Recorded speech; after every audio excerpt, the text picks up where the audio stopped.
Tehran کی مسجد ابو ذر میں پن ڈراپ سائلنس ہے، کیونکہ ممبر پر وہ موجود ہے جو بولتا ہے تو سب خاموشی سے سنتے ہیں۔ دنیا ادھر کی ادھر ہو جائے لیکن مجال ہے کہ سننے والوں کی نظر مقرر کے چہرے سے ہٹ جائے۔ سب نے اپنے اپنے سوالات ایک پرچے پر لکھ لیے ہیں۔ انتظار ہے کہ نمبر آئے تو وہ بھی اپنا مسئلہ اس شخصیت کے سامنے پیش کریں۔ مگر اتنے میں ایک نوجوان تیز تیز قدموں سے ممبر کی طرف بڑھتا ہے۔ اس کے ہاتھ میں ایک ٹیپ ریکارڈر ہے، گویا وہ مقرر کو کوئی آڈیو سنانا چاہتا ہے۔ وہ مقرر کے پاس پہنچا اور جیسے ہی ٹیپ ریکارڈر کا بٹن آن کیا، ٹھیک 1 منٹ بعد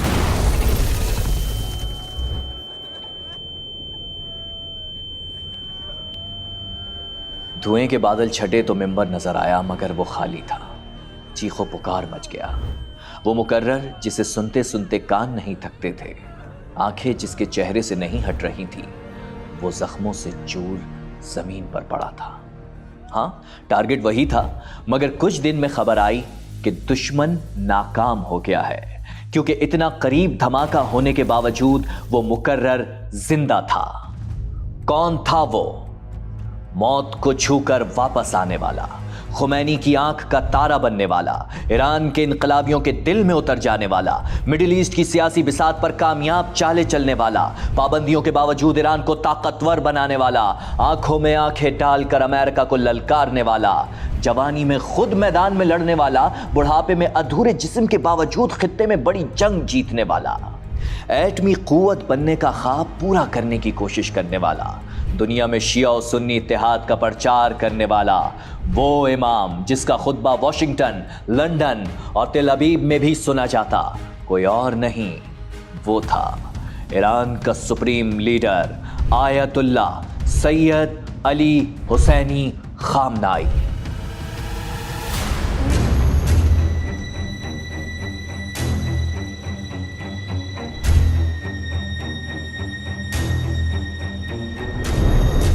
اس دھماکے کے بعد یوں سمجھ لیجئے کہ خامنائی کو نئی زندگی مل گئی تھی۔ کرکٹ میں دیکھا ہے نا، اگر کسی پلیئر کا کیچ ڈراپ ہو جائے تو وہ زیادہ خطرناک ہو جاتا ہے۔ خامنائی کا بھی یہی سین تھا۔ 6 مہینے بعد وہ صحت یاب ہو گئے۔ ان کا سیدھا ہاتھ بیکار ہو چکا تھا، مگر وہ پہلے سے زیادہ خطرناک ہو چکا تھا۔ میں نے محسوس کیا ہے کہ میں موت کے دروازے پر تھا۔ آنے والے دنوں میں نے سوچا کہ میں کیوں بچ گیا ہوں۔ پھر میری سوچوں پر ریویل ہوا کہ خدا نے مجھے کسی وجہ سے زندہ رکھا ہے۔ یہ الفاظ تھے خامنائی کے۔ ذرا سوچئے، Khamenei was finding his why, وہ وائی جو ہم سب کی زندگی میں ہونا چاہیے، یعنی ہماری زندگی کا مقصد۔ جیسے کہ میں نے اپنی پہلی ڈاکیومنٹری تھنک وائی میں بھی کہا تھا کہ بغیر پرپس یا مقصد کے زندگی کچھ نہیں ہوتی۔ تو خامنائی کا وائی کیا تھا، یہ سمجھنے کے لیے چلتے ہیں سن 1918 میں۔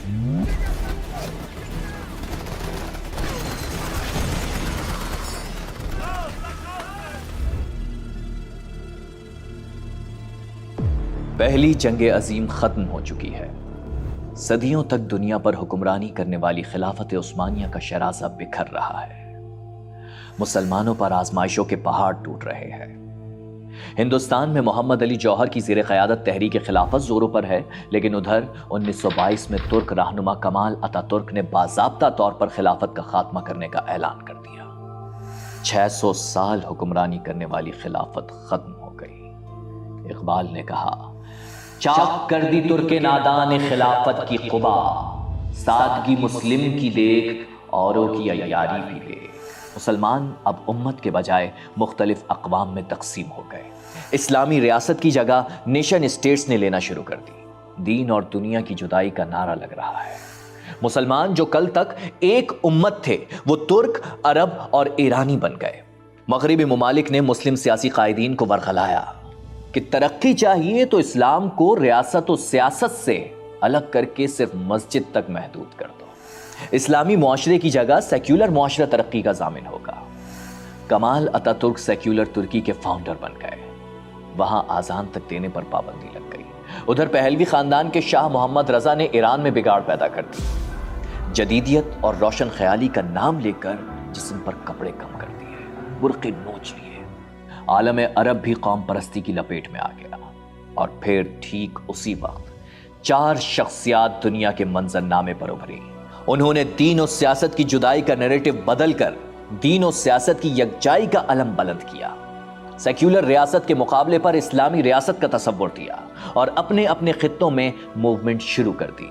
ان کی زبانیں الگ تھیں مگر نظریہ اور مقصد ایک تھا، یعنی اللہ کی زمین پر اللہ کا نظام۔ عالم عرب میں یہ کام مصر کے حسن البنا اور سید قطب نے انجام دیا۔ جنوبی ایشیا میں سید ابو العلا مودودی اسلامی ریاست اور خلافت اعلیٰ منہاج النبوہ کے سب سے بڑے داعی بن کر ابھرے، اور ایران میں پہلوی خاندان کی مغرب زدگی کے خلاف آیت اللہ خمینی نے اپنے ساتھیوں کے ہمراہ علم اٹھایا۔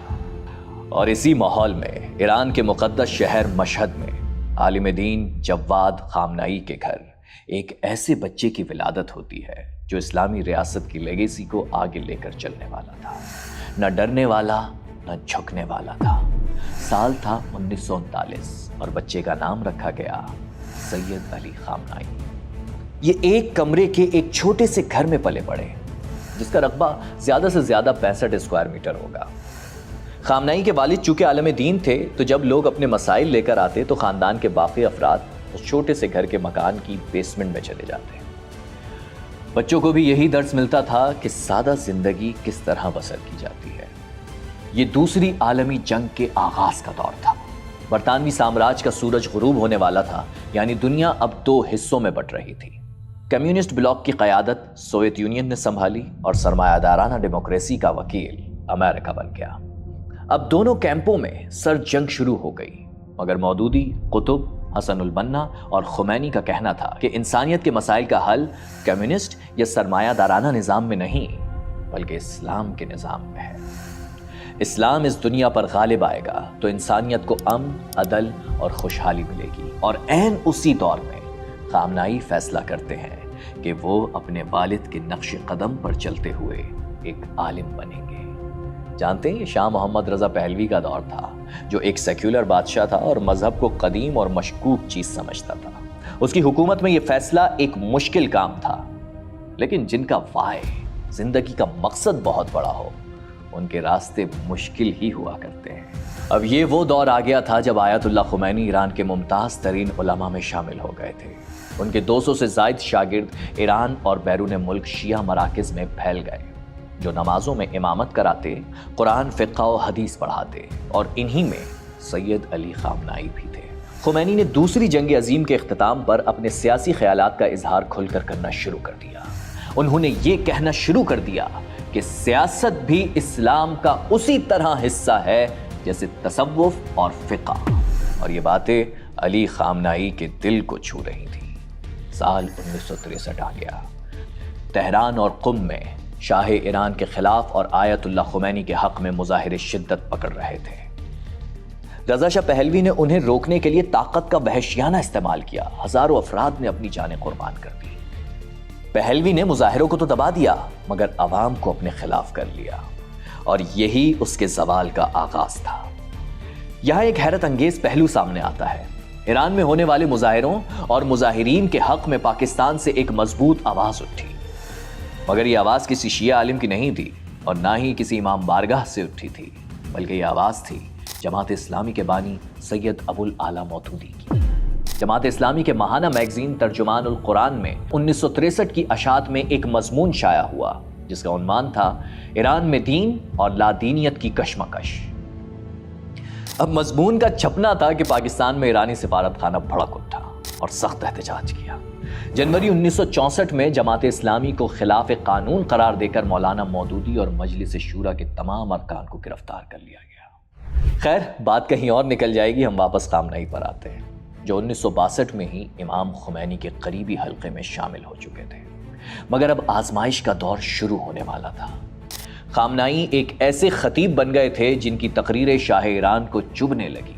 ما همون چیزی را داریم که در طول تاریخ بشریت گردونه معنویت را به پیش برده است، همون نیرویی در ما و در اختیار ما و ملت ماست که انبیای خدا را در امواج مواقیت زمان پیروز کرده است۔ سال 1963 آ گیا، وہ سال جب شاہ ایران کے خلاف تحریک کا آغاز ہوتا ہے۔ یہ مئی کا مہینہ تھا۔ آیت اللہ خمینی 24 سال کے نوجوان اور بہادر عالم سید علی خامنائی کو ایک نہایت اہم ٹاسک دیتے ہیں۔ خامنائی کو ایک سیکرٹ میسج مشہد کے اہم ترین علماء تک پہنچانا تھا۔ یہ وہ وقت تھا جب شاہ ایران کا غیظ و غضب عروج پر تھا۔ علی خامنائی نے بڑی ہی کامیابی کے ساتھ یہ مشن سر انجام دے دیا۔ اس کے بعد وہ رکے نہیں بلکہ ایران کے شہر برجند پہنچے اور یہاں امام خمینی کے خیالات پھیلانا شروع کر دیے۔ یہی وہ موقع تھا جب سید علی خامنائی کو پہلی بار گرفتار کر لیا گیا اور انہیں رات جیل میں گزارنا پڑی۔ ان کے ممبر سے واز کرنے پر پابندی لگ گئی۔ علی خامنائی کو اندازہ ہو چکا تھا کہ اب بقیہ زندگی انہیں پولیس اور خفیہ اداروں کی نگرانی میں ہی گزارنا ہوگی، مگر اس کے باوجود بھی نہ وہ ڈرے نہ خوفزدہ ہوئے۔ نتیجتاً انہیں پھر گرفتار کر لیا گیا اور مشہد منتقل کر دیا گیا، جہاں انہیں جیل میں کافی سختیاں جھیلنا پڑی، مگر یہ سختیاں انہیں روک نہ سکیں۔ اب یہ بات ہے سال 1964 کے جنوری کی۔ رمضان چل رہے تھے۔ شاہ ایران نے اپنی نام نہاد اصلاحات کے لیے ریفرنڈم کا اعلان کر رکھا تھا۔ علی خامنائی اپنے قریبی دوستوں کے ساتھ جنوبی ایران میں کرمان اور زاہدان کا سفر کرتے ہیں اور عوام میں ریفرنڈم کے خلاف تقاریر کے ذریعے شعور پیدا کرنے کی کوشش کرتے ہیں۔ وہ پہلوی حکومت کی پرو امریکن پالیسیز کو بھی ایکسپوز کر دیتے ہیں۔ اس دفعہ علی خامنائی کو روکنے کے لیے ایران کی پولیس نہیں بلکہ شاہ ایران کی بدنام زمانہ خفیہ ایجنسی ساواک حرکت میں آتی ہے۔ ساواک ایک خفیہ ادارہ تھا ایرانی شہنشاہ کا، جو اپنے مخالفین کو خصوصاً مذہبی افراد کو وہ گرفتار کیا کرتا تھا۔ تو اس نے اس کو بھی گرفتار کیا ان کو، اور یہ قید میں رہے، اور اس وقت ان کے ساتھ جو کچھ کمیونسٹ لوگ تھے وہ بھی اس تحریک میں شامل تھے، تو وہ بھی ان کے ساتھ رہے۔ انہیں گرفتار کر کے بذریعہ ہوائی جہاز تہران منتقل کر دیا جاتا ہے۔ اس 2 مہینے کی قید میں ان پر تشدد بھی ہوتا ہے۔ علی خامنائی بار بار گرفتار ہوئے، تشدد کا سامنا کیا، زیر زمین روپوش بھی ہوئے، مگر اپنی روش نہ بدلی۔ آج کے دور کے حساب سے کہیں تو شاہ ایران ان کا سافٹ ویئر اپڈیٹ نہ کر سکا، بلکہ کچھ ہی عرصے بعد اس کی سلطنت کی فائل کریش ہو گئی۔ جی ہاں، سال 1989 یعنی انقلاب کا سال۔ پہلوی کا تختہ الٹ گیا اور 16 جنوری 1989 کو وہ اپنا بوریا بستر لپیٹ کر کبھی واپس نہ آنے کے لیے ایران چھوڑ گیا۔ اس کے 2 ہفتوں کے بعد آیت اللہ خمینی پیرس سے ایران پہنچے تو لاکھوں افراد نے قائد انقلاب کے طور پر ان کا استقبال کیا۔ انقلاب کے 1 سال بعد آیت اللہ خمینی نے سید علی خامنائی کو تہران میں جمعے کی نماز کا امام مقرر کر دیا۔ صرف یہی نہیں، 11 فروری 1989 کو خامنائی کو اسلامی انقلابی کونسل کا اہم ترین رکن بھی بنا دیا گیا۔ اب یہ نہیں سمجھیے گا کہ اس وقت ایران میں سب اچھا ہو گیا تھا، جی نہیں، انقلاب تو آ گیا تھا مگر دشمن دوستوں کی صف میں گھس کر اب بھی سازشیں کر رہا تھا۔ سن 1981 میں خامنائی پر قاتلانہ حملہ ہوتا ہے۔ وہ تو بچ جاتے ہیں مگر ملک کے صدر محمد علی رجائی اور وزیر اعظم محمد جاوید جاں بحق ہو گئے۔ ملک میں نئے صدارتی انتخاب کا اعلان ہوا۔ گارجین کونسل نے 4 امیدواروں کے ناموں کی منظوری دی، جس میں علی خامنائی بھی شامل تھے، اور وہ 97% ووٹ لے کر صدر منتخب ہو گئے۔ انہیں 4 سال بعد دوبارہ 1985 میں صدر کے عہدے کے لیے منتخب کیا گیا، مگر پھر جون 1989 میں آیت اللہ خمینی کی وفات کے بعد علی خامنائی رہبر اعلیٰ یا سپریم لیڈر کے لیے متفقہ امیدوار کے طور پر ابھر کر سامنے آئے۔ آیت اللہ خمینی کے جو جانشین کے طور پر نام تھا وہ علی حسین المنتظری کا تھا، لیکن ان سے جو خمینی صاحب تھے وہ کچھ چیزوں میں شاید خوش نہیں تھے، اختلافات تھے، تو پھر ان کو آگے لایا گیا اور یہ جانشین کے طور پر پھر جو ہے ان کو متفقہ طور پر اس قیادت سونپی گئی۔ حالا غیر از اینکه خود من حقیقتا لایق این مقام نیستم و این رو بنده میدونم، شاید آقایونم میدونید۔ اس وقت وہ صرف 49 برس کے تھے، لیکن کافی عمر رسیدہ لگتے تھے۔ اصل میں ایران میں 88 علماء کا ایک ادارہ ہے جسے مجلس ماہرین کہا جاتا ہے، جو رہبر اعلیٰ کا انتخاب کرتا ہے۔ ہر 8 سال بعد ایران کے لاکھوں شہری اس ادارے کے اراکین کو منتخب کرتے ہیں۔ ایران میں رہبر اعلیٰ کو ملک کا سب سے زیادہ طاقتور ترین شخص سمجھا جاتا ہے۔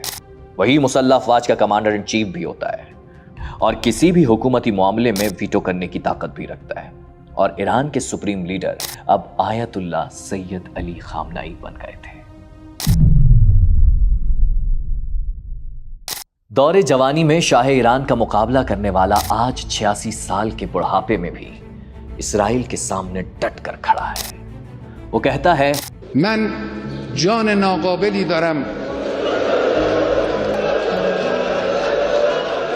جسم ناقصی دارم،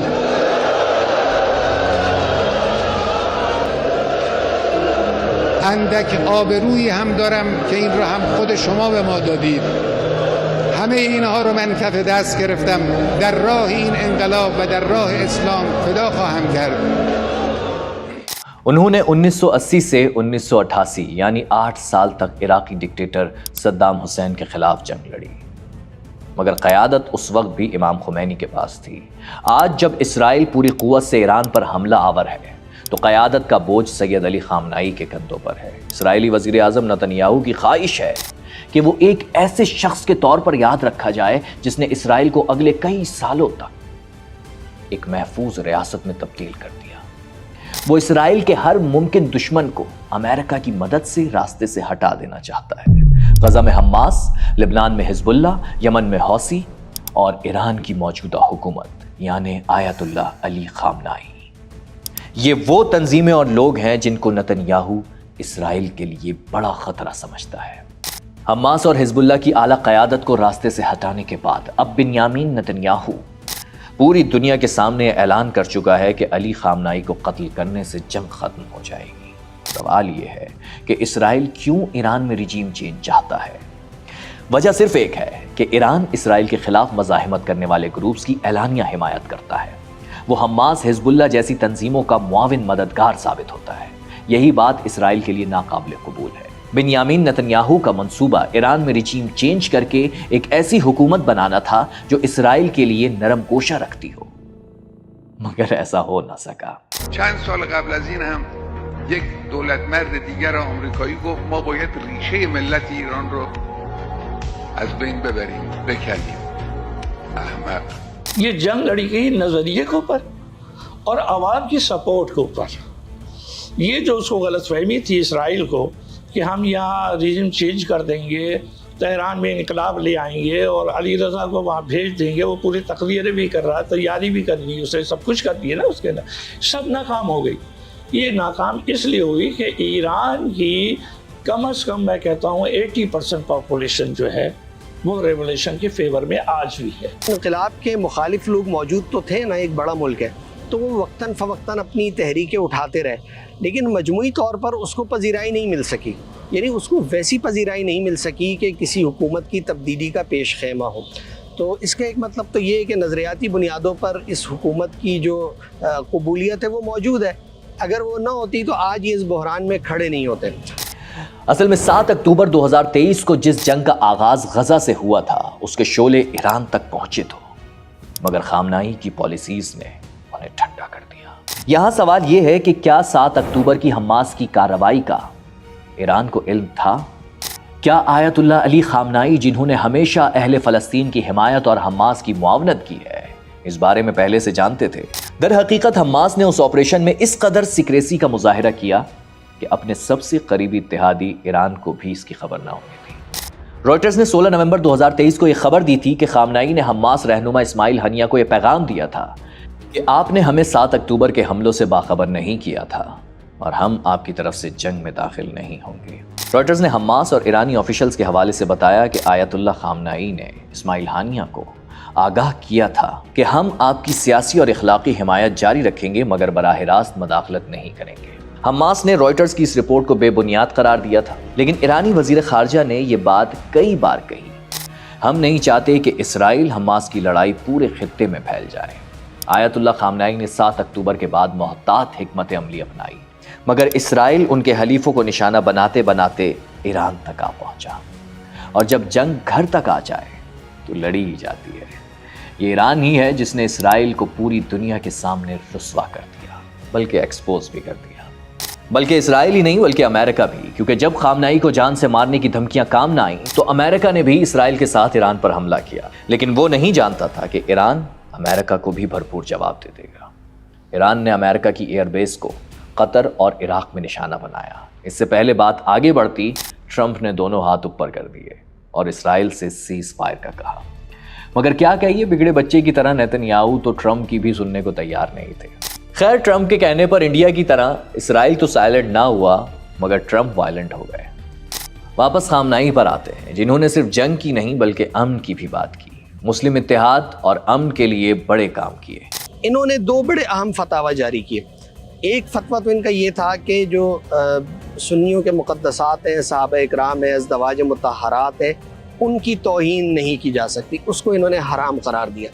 اور پھر ایک اور معاملہ، ایک زنجیر زنی کا جو ایام محرم میں ماتم کے طور پہ کیا جاتا ہے، عراق اور پاکستان میں تو یہ بہت زیادہ ہوتا ہے، ایران میں بھی ہوتا تھا، تو انہوں نے اس پہ پابندی لگائی۔ ماہنامہ پیام کی رپورٹ کے مطابق یہ فتویٰ یوں ہے کہ برادران اہل سنت کے مقدسات کی توہین کرنا حرام ہے۔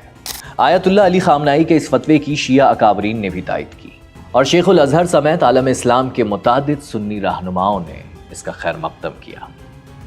ایک سوال جو ہر زبان پر ہے کہ سید علی خامنائی کے بعد ان کی جگہ کون لے گا؟ کچھ لوگوں کا اندازہ تھا کہ ایران کے سابق صدر ابراہیم رئیسی ممکنہ طور پر ایران کے اگلے سپریم لیڈر ہوں گے، مگر وہ جہاز حادثے میں جاں بحق ہو گئے۔ علی خامنائی کے صاحبزادے مجتبیٰ خامنائی کو ان کا جانشین کہا جا رہا تھا، مگر حال ہی میں امریکی اخبار نیو یارک ٹائمز نے خبر دی ہے کہ ایرانی راہبر اعلیٰ نے اپنے جانشین کے لیے 3 علماء کے نام تجویز کیے ہیں، مگر ان میں مجتبیٰ خامنائی کا نام شامل نہیں ہے۔ مجلس ماہرین کو یہ اختیار حاصل ہوگا کہ وہ 3 ناموں میں سے کسی ایک کو ملک کا اگلا سپریم لیڈر مقرر کرے، مگر یہ نام خفیہ رکھے گئے ہیں۔